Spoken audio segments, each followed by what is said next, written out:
I wasn't really prepared to do anything this afternoon. I forgot to put something up, and then I went to look and see what I was supposed to do, and there was nothing there. So I decided to come on anyway. I didn't know if anybody would be here or not, but there's a few people. And I have something of a riddle for you today. I'm going to show you a piece of scripture.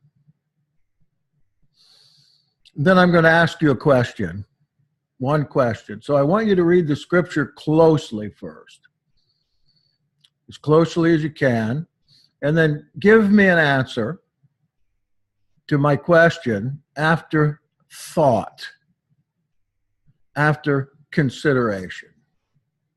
And I'm going to ask you another question and then get another answer. Sound intriguing? Let the fun begin. I'm going to share my screen now. Here's the passage that I'm showing you. I hope you can see it. If you can't, you're on the phone. Go to the Gospel of John, chapter 7, about the first 17 verses. That's all you need.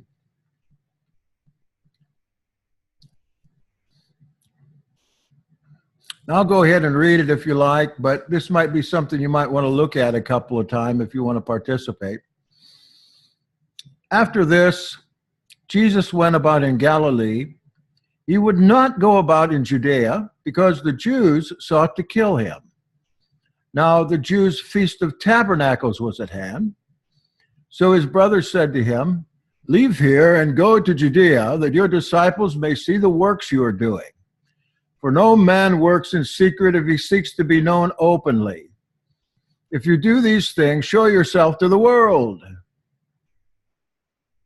And then there's a parenthetical word there, for even his brothers did not believe in him. Jesus said to them, "My time has not yet come, but your time is always here. The world cannot hate you, but it hates me because I testify of it that its works are evil. Go to the feast yourselves. I'm not going up to the feast, for my time has not yet come." So saying, he remained in Galilee.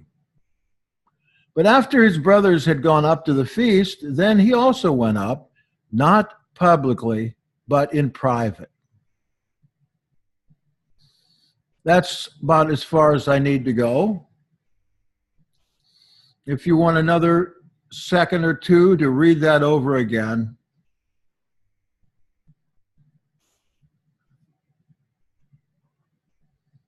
The startling question I have comes right from those passages.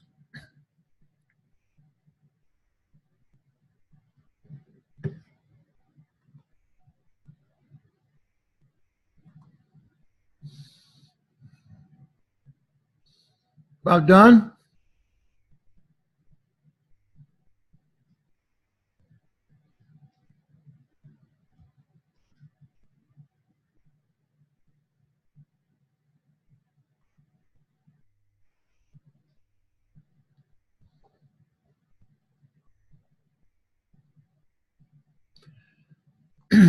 Here's my question.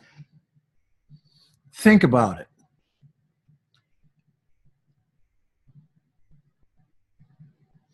In fact, I have two questions. The first question, did Jesus bear false witness? My second question is, did Jesus lie? Now think about what you read.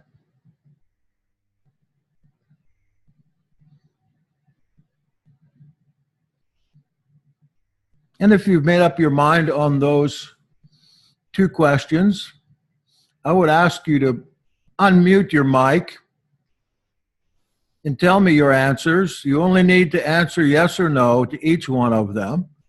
And you can give your reasoning if you like.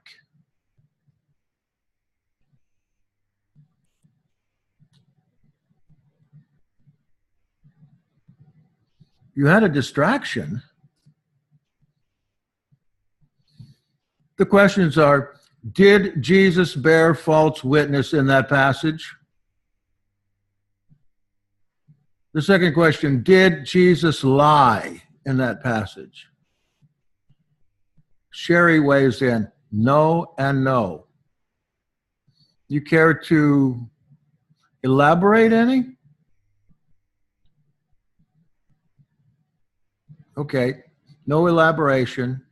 Anne says no. Hard to tell. What do you say? I would say probably no. He may have intended to wait until he confirmed with his father what he should do, and at that point when he said it, it was what he was going to do, but he may have gotten word and then decided that he needed to do what his father said. Aren't you reading an awful lot into that passage? Maybe. Just read it for what it says. Marcio says no false witness. How about lying? Common lying. No, I don't mean to offend your Jesus. Believe me. That's why I'm using that name. Marcio says possibly he was lying. Anybody else?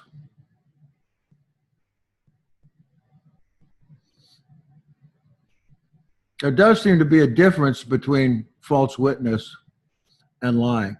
He was lying for his protection. Very good. I say he was lying for a reason.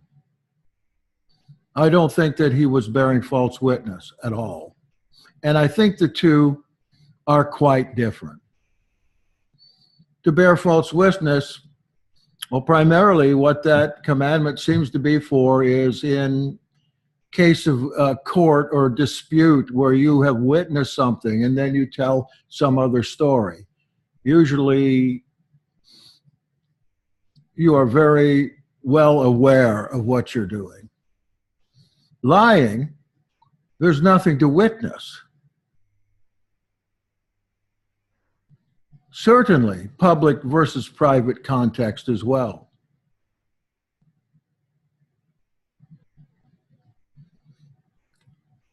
What this all came about from was that I had a talk with somebody, and this person had accused me of a lie. I did not lie. And I said, I didn't lie, but I don't find anything wrong with lying. You just have to read it for what it says. Yeah, you don't know, but as it appears that he's lying, if there's a difference between lying and bearing false witness. I said, I don't think there's any problem usually with lying. I said, even Jesus lied. And that opened up an incredible storm of vitriol coming my way. I tried to explain, I thought there was a difference, and that lying was not, though it was a type of deceit, it's not a breaking of the commandment, especially when you're trying to protect yourself, or otherwise you suspect who you're speaking to be full of untoward intentions for you. I was told never to lie. Here's a better way of expressing yourself to someone that you don't want to, well, actually be honest with, is to say, I'll forgive you for not asking if you forgive me for not telling you. See, I give an illustration. I was in a doctor's office one time, and there was a gregarious fellow going around to the different people waiting in the office, and there were a lot of them. He might have been intoxicated. I don't know. He was going to each person and trying to make conversation. And across the room, you see, the doctor had said, bring your medication in with you. So I carry mine in a case. And the guy said across the room as loud as he could, wow, do you take all that medicine? Well, I had vitamins and all kinds of stuff in there. And I said, sir, what business is it of yours? You know, I could have just as well said, no, and I would have lied. I guess everything in there I'd taken at one time or the other. But it was none of his business. I didn't know what his intentions were. I didn't know if he was drunk. I didn't know if I would call him over he would start asking all kinds of other questions. Like, do you have tattoos or do you have any birthmarks? That's what I consider deceitful, yes, but for a larger intent or purpose.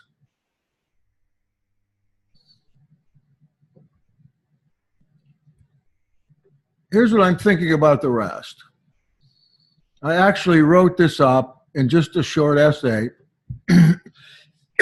because I'd hoped to get some opinions from you all that were not already jaded by the fact that you've been told all your life that lying is a sin or got your face slapped for lying. First, we go to the Torah. Shemot 2016.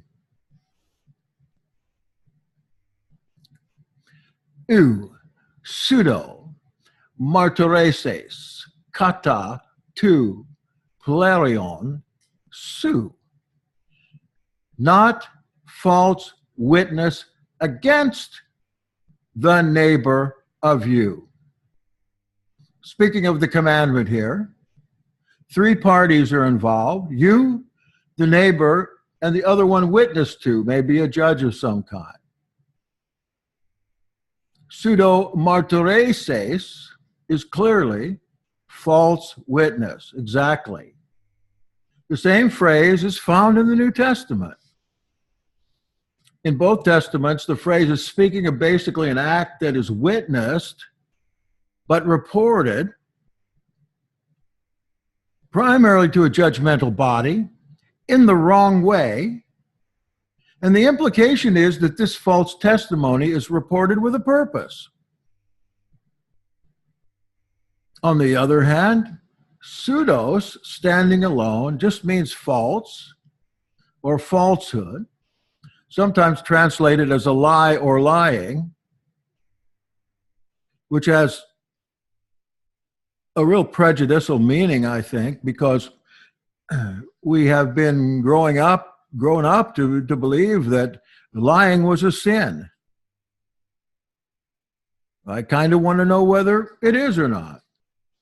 This isn't necessarily the same as a false witness, because in the latter, pseudos, there's no incident to witness about. Someone simply tells a lie. And it seems like often for the reason of deterring the other from one's intended purpose or destination. Definitely that's what it seems like this is in John chapter 7. If you look at the words pseudos, false, and pseudomartyresis, false testimony, just by looking at the words, you can see that they mean different things, though they both have the same beginning. A false or falsehood versus false testimonial to an event. The martyresis, the witness of an event. Neither word means exactly lying as we might define it. Pseudomartyresis is, in some cases, a mortal sin.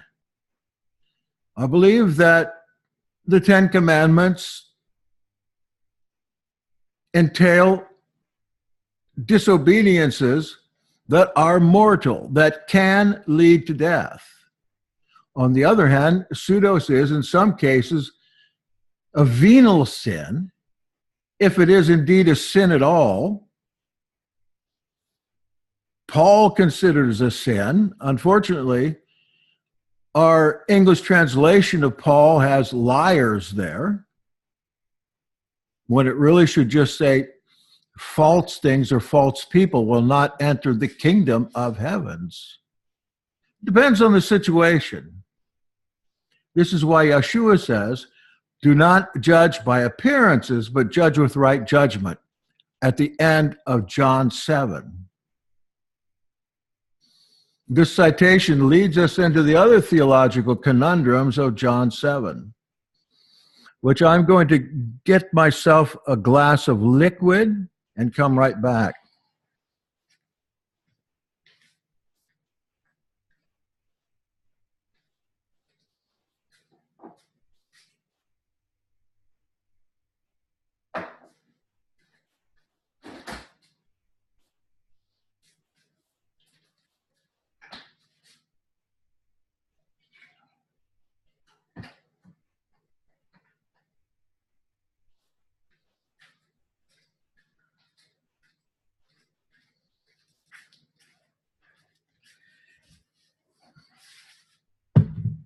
I think saying that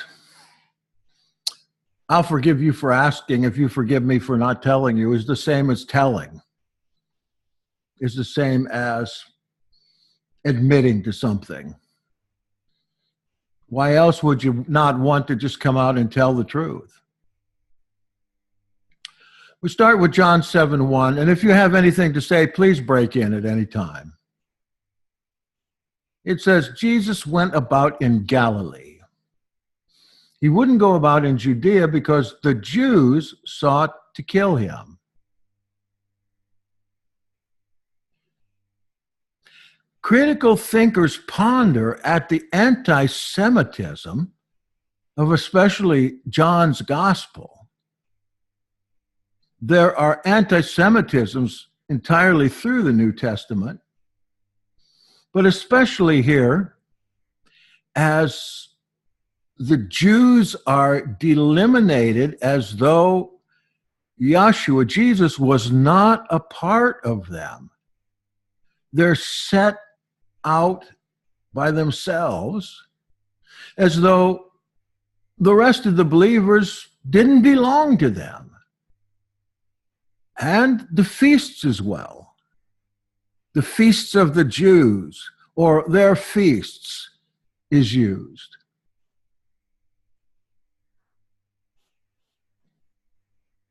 It's the Jews who want to do away with Jesus, not certain Jews or the Jewish leadership.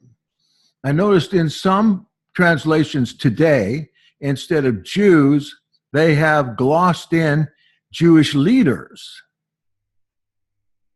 But it doesn't say that, and it probably doesn't even imply that, because the writer of this gospel had something against them.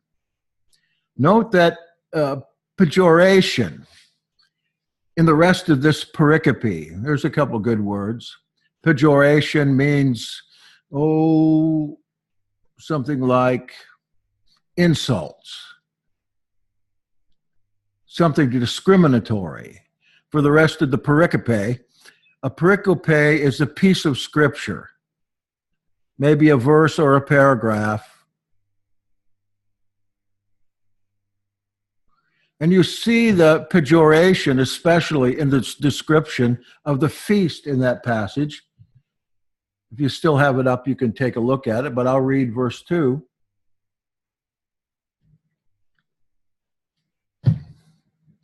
Now, the Jews' feast of tabernacles was at hand.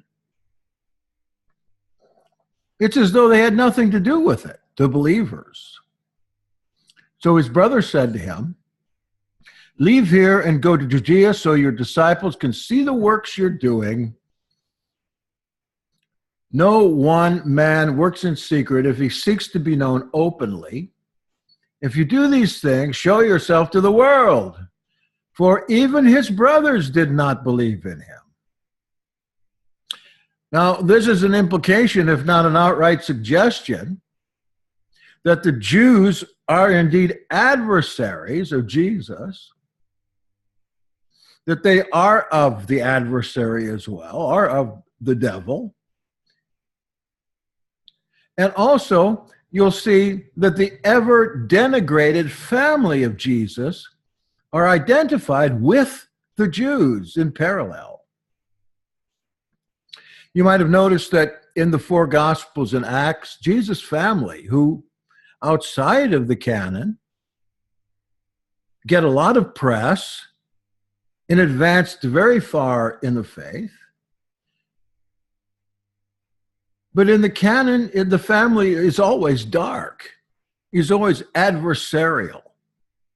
His mother is always argumentative.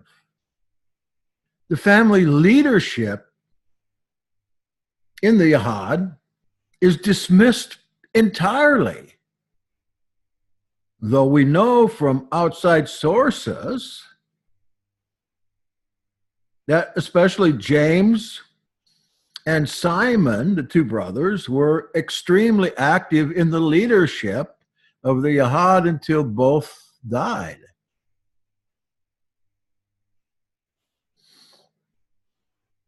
They are only spoken of in the cryptic language of embarrassment, I'm afraid. Even in the Acts,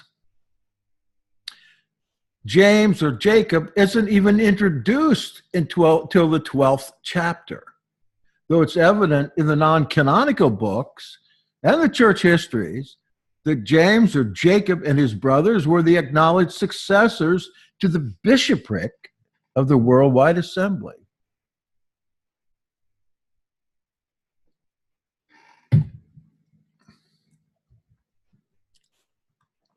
Got to look at the chat.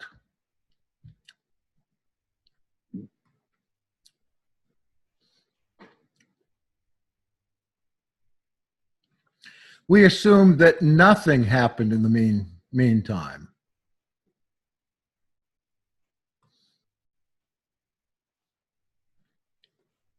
All right, Joshua is calling the devil the father of lies. Let me ask you, what does that have to do with this passage? We're looking at this just alone as to the action. The translation from the Greek is very clear. And I read the first, well, we could go into that. Trust me, it's as literal as it comes. I'm not trying to stir up trouble here like I had before. I've been kind of labeled now pathological liar, not because I lied, because I challenged somebody on this passage.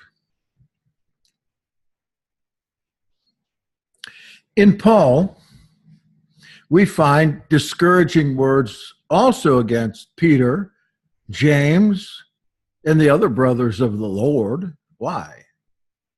Because when Jacob appears as the ipso facto leader of the entire worldwide Ebionite movement, there's even an implication that the James gang has conspired to murder Paul in his last recorded appearance in Jerusalem. That's Acts 21:27. Of course, this is just a secondary consideration and off track with our main concern, which I already brought out to you in the form of a question: did Jesus lie? We should really say, not did Jesus lie, but did the redactor, the editor, the author, have him lie? Because that's actually what we have there. Else, if it was not edited or authored from another source, we wouldn't have 4 books all from the same source, yet all different. You see, they would all be exactly the same. We might say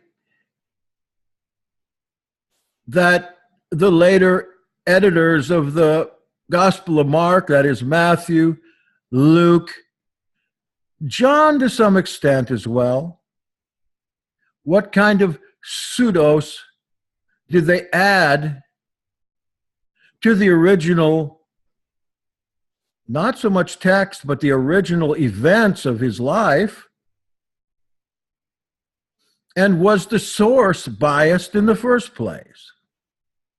It's too bad we don't have the source material and only a little bit of stuff that actually goes back to Yeshua himself, primarily one letter, and perhaps a couple of other books go back to him through Aramaic, Greek, and Latin. The definition of a lie in the noun form is an intentionally false statement, or verb to make an intentionally false statement. In the light of this definition, and having already laid the groundwork in the original language of the Septuagint that I started with, we can see that lying's not the mortal sin that is spoken of in the commandment. There is no event to witness. Whether or not lying in general is a sin or not, again, rests on the context of the lying. Verse 6, Jesus said to them, that is to his brothers, "My time has not yet come, but your time is always here. The world cannot hate you, but it hates me because I testify of it that its works are evil. Go to the feast yourselves. I'm not going up to this feast, for my time has not yet fully come." So saying, he remained in Galilee. But after his brothers had gone up to the feast, then he also went up, not publicly, but in private. Now, I've been told when I presented this before to this person that, look, he's not lying because he says, my time has not yet fully come. That, to me, has no bearing on whether he lied or not. That's simply the reason. If he did lie, that's the reason he did it.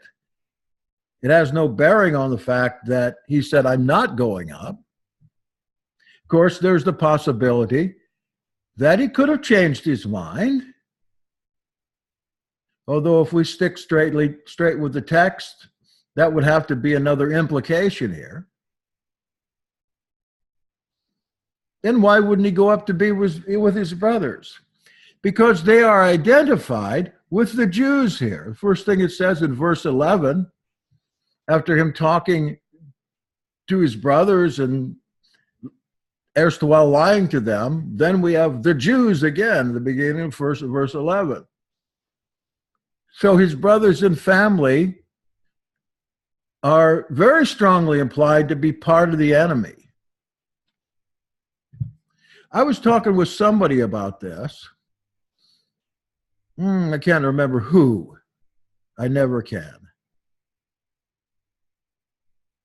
But that person said it's perfectly permissible to lie to the devil or to lie to the perverse.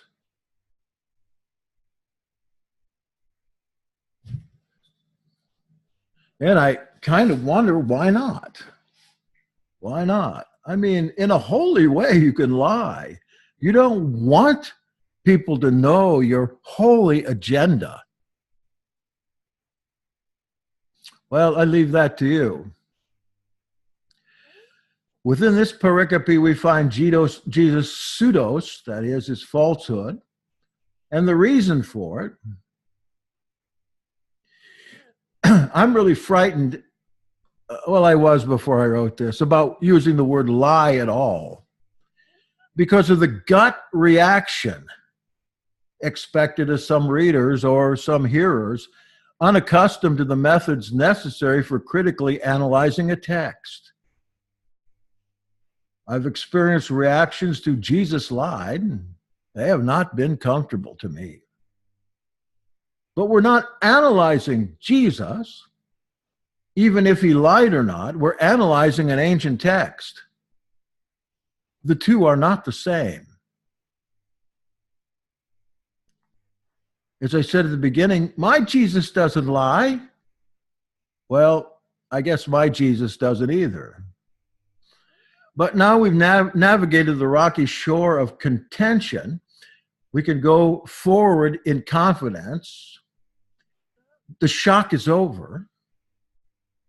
And now we're all friends again. Jesus said, "No, I'm not going." His reason was my time.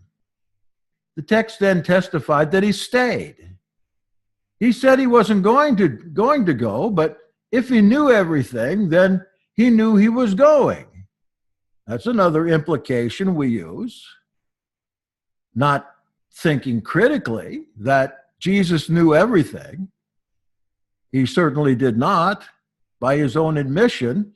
Again, if we understand the text to be true, no one knows the time, only my Father. The phrase "my time" has nothing to do with the fact that Jesus spoke an intentionally false statement to his brothers. It's simply the reason he wasn't going. If we go back to the Greek and English definitions of lie, we can answer the question, did Jesus lie? Yes, he very certainly did. And the early translators thought so too, and I'll tell you how you know that. Because later scribal additions, scribes, remembering these texts were hand-copied for centuries. Scribes inserted words into the translations, not supported by the underlying earliest text, to try to make it sound like he didn't. One word inserted is enough. That is the word "yet." I am not going up to the feast yet. We find that inserted into some of the later ancient manuscripts by scribes who it was clear to them that Jesus lied, but they wanted to change that perception, and they added one word. But did he bear false witness and thus break the commandment? Paul says, no liars will inherit the kingdom. I don't know what the word behind that is, but probably pseudos, the same thing. Is Paul the writer of the Ten Commandments? Is Paul listing mortal sins?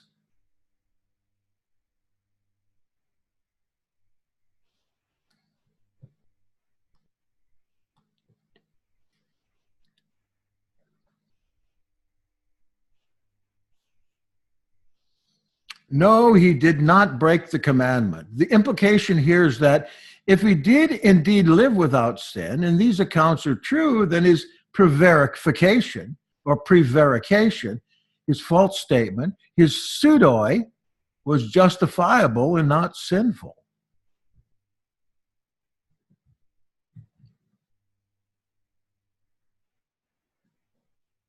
The midwives lied to Pharaoh and were rewarded by Yahweh. Yeah, what about that? When the spies came into the land, they found the prostitute. She lied to the evil. I thought the reason he didn't go for the beginning of the Feast of Booths was because he only wanted to attend the last great day. Where it's mentioned, it's the last day, the great day of the feast, the water pouring ceremony. Could very well be. Take a look and see what he did at the end of the chapter and in the next chapter. I was always, as a boy and growing up, always puzzled by that and really dismayed about it. I read the scripture as a boy, as a young boy even, and read it, Gospels and Acts, voraciously from the time I could read. I was always feeling like something's wrong here.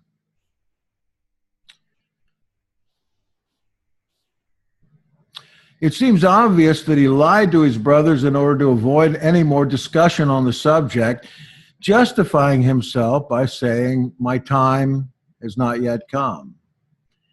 As for what he saw that would make him a false witness, well, there has nothing at all that he witnessed. Thus, again, he didn't break the commandment bearing false witness.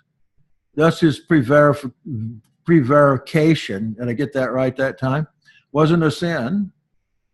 Rather than just a means of temporarily deceiving his brothers, if we just read it as it is, who are identified with the Jews, and thus were his enemies. His family, his brothers, are identified with dark Jews and his enemies. As for this kind of deception, I wonder, is there anyone here that hasn't committed this kind of deception at some point of time? Did you ever lie to an evil person about, say, what you were doing? Or when somebody nosy came to ask you something? Absolutely. Somebody here is confessing their sins, if they are sins. Oh, yeah, 2 people. All right, the rest of you I know are much holier than that.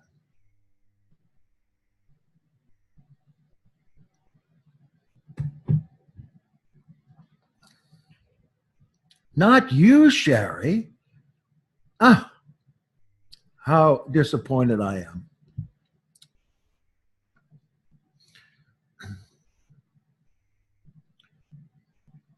Have you felt guilty about it?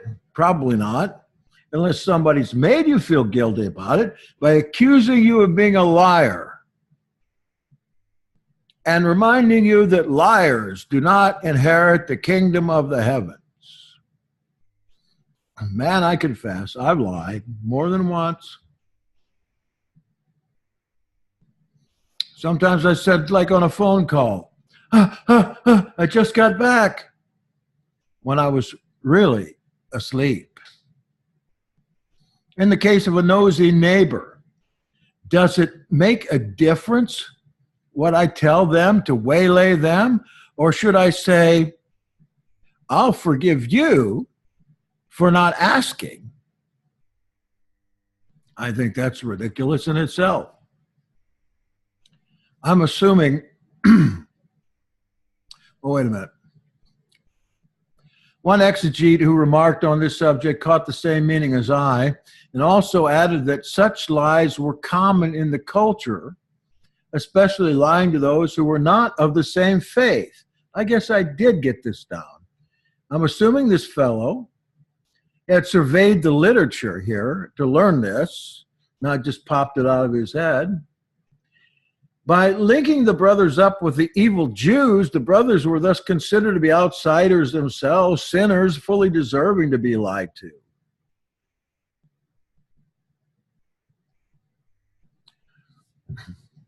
Yes, they do, Allison. She writes, didn't Essenes have a rule of behavior towards their brothers as opposed to those who are not walking in the way? It was a double standard, especially the later Essenes that Hippolytus talks about, the circumcising Essenes, or the Essene daggermen, sure. They just go kill you. If you were speaking of such things and they heard you, they would just circumcise you, or they just stab you, cut you in the neck.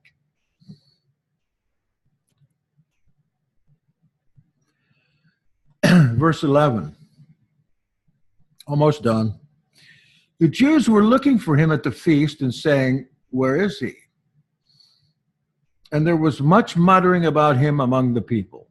While some said, "He's a good man," others said, "No, he's leading the people astray." Yet for the fear, again, of the Jews, no one spoke openly of him. Yet again, we've got the evil Jews seeking him out to kill him at his hour.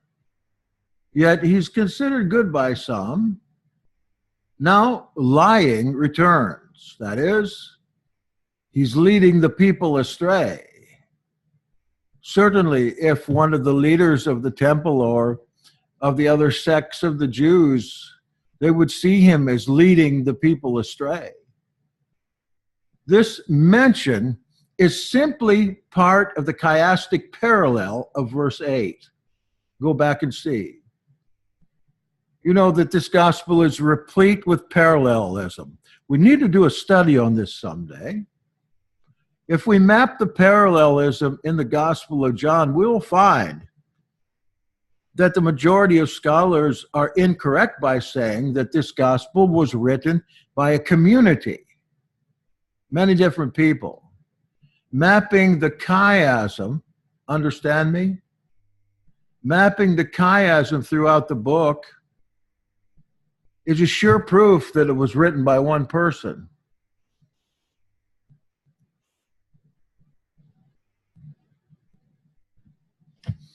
Chiasm is a structure. I've explained it before.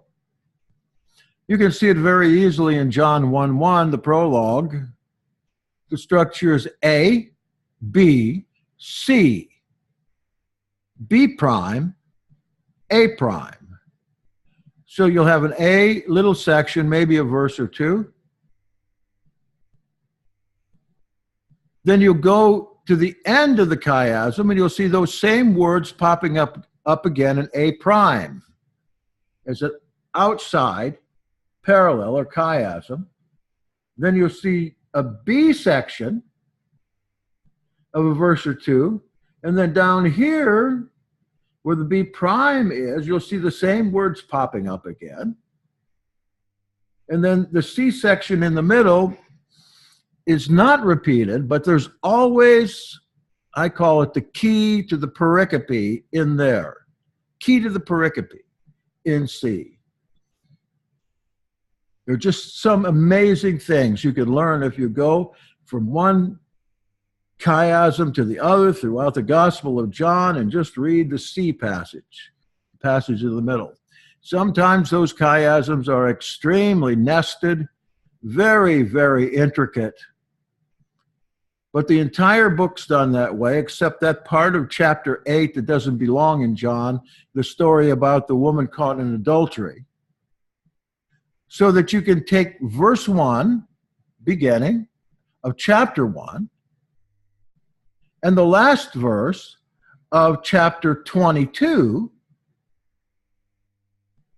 start at those 2 points and work backwards, and you get chiasm between the first chapter and the last chapter, the second chapter and the next to the last chapter, etc. And right in the middle of the whole thing, I know I explained this last time, right in the middle of the whole chiasm, you have a C section or a key section, which turns out to be chapter 11. The chapter that identifies the author of the Gospel of John.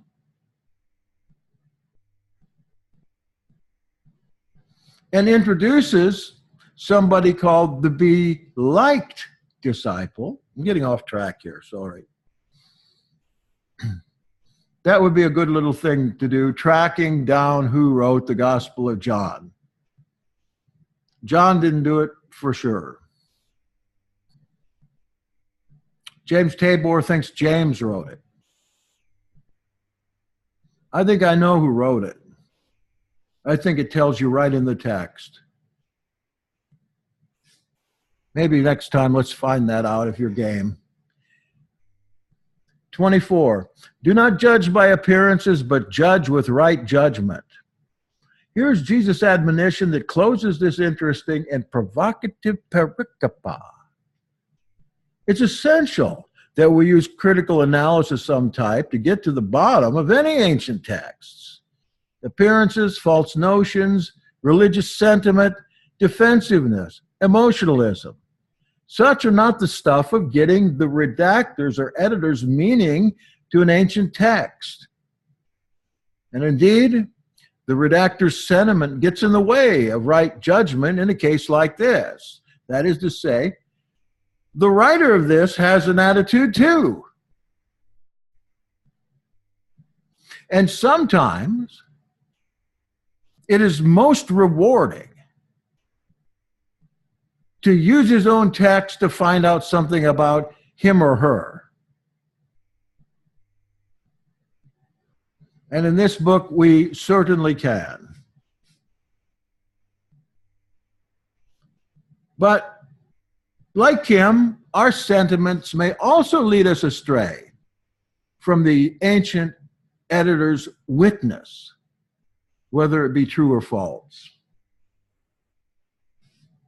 We have to read it for what it is. And here I've been reading the New International Version lately because I got an inexpensive one on a trip. And I find a lot of places where the editors of the New International Version have replaced what was originally in the text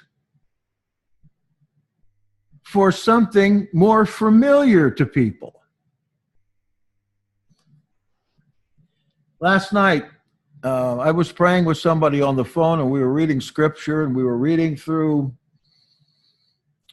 Deuteronomy chapter 32, I think.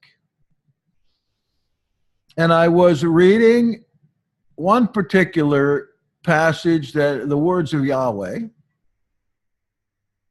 that are powerful. And then the speech of Yahweh was done, and we went back into the text again, and it said, then in Tel Aviv,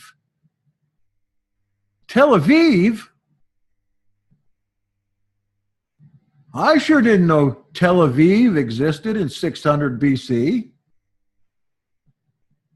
I suppose some of the patriarchs came into the Tel Aviv airport. We're talking about an ancient text, ancient concepts. I know people want to be taught how they should act. We want something practical. We want something we can use every day. We want something that's in our own context. Well, I would suggest, if that's the way you feel, there are plenty of Joel Osteens out there that will take any text completely out of context to make some sense of it in this contemporary society. However, if one's willing to do just a little bit more and actually just not leave it all up to some teacher or preacher, oh, what you could learn. But again, it's so hard to find or even afford the resources to do that. That's one of the reasons I do what I do, and I do it for free. I put these things up hoping that some people that want to learn a little more critical understanding can go out there and get it. Now, I'm not very smart, and the stuff that I have mainly comes from 20 years ago. But wouldn't you like to get to the place where you have acquired something, where your glass is half full, just so you could go pour it out? Just so you could pour it out someplace, let other people know? What's the moral to this story? Well, I think the moral is you don't have to be in danger of hellfire if you tell what is called a little white lie. Certainly, if that's a sin, Yahshua's grace would extend to something like that. On the other hand, If you're called in to testify on a matter of life and death, and you just bring your falsehood, then I'm afraid that will be brought up to you when you're on trial in that last day. It's my hope that we'll never be on trial, that our faults and sins have been forgiven. Today, at the 1 o'clock service, we were talking about what is Yom Kippur to us today. I was praying with somebody a couple of days ago, reading the scripture and coming to some conclusions, and that person said to me, I think we who are believers are judged in this life because we're all having a hard time. That really makes a lot of sense when you think that the judgment in the future is for sinners. And we do seem to be having a lot harder time than you would think that we should as children of the King of Kings. I hope we're paying now rather than later. Don't you? Take a quarter full glass, go pour it out on somebody. Doesn't make any difference to you. You got something, pour it out somewhere. Hey, thanks for coming today. Any comments or questions? I like that kind of study. Oh, we need to find out who the beloved disciple was. If you have questions about that, think about them and just send me an email. You know I'm gonna answer about everything I get. All right. Thank you all. Yah be with you the rest of today.